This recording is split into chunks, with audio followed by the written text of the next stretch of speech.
شلون نسوي حساب سوق بلاي وقناة يوتيوب؟ ندخل على سوق بلاي، بعدها نعطي تسجيل دخول، انشاء حساب لنفسي.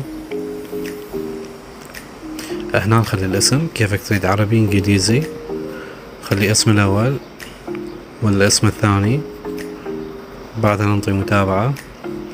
حساب كلش مهم، مستقبلا اذا نسيت الرمز مال جهازك وتفرمت الجهاز راح يطلب منك هذا الحساب، احتفظ به. بعد ما ننطي التالي يطلب المواليد، العمر، حاول تخلي العمر دائما اكثر من 18.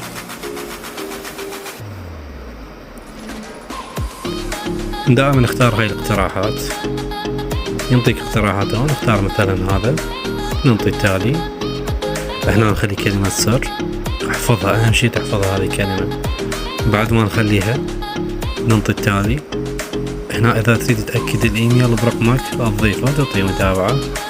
بعد التالي موافقة على الشروط.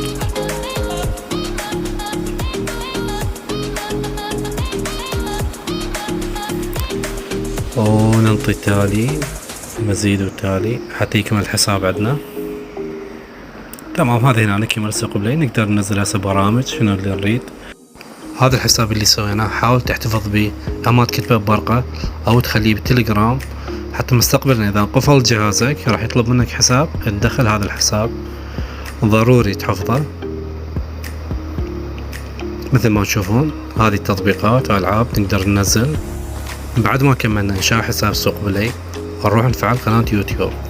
اول شي ندخل على اليوتيوب، راح نلقى بيه حساب بس قناة ما مسجلة.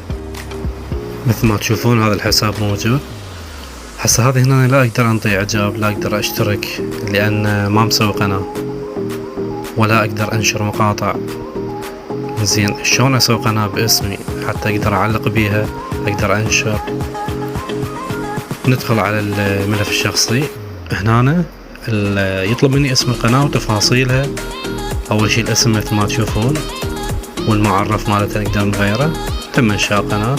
هسه صار عندي قناة حاليا، اقدر انشر واقدر اعلق بيها، اقدر اخلي صورة وباقي التفاصيل مثل ما تشوفون. هسه اقدر اذا ادوس على الزائد مثلا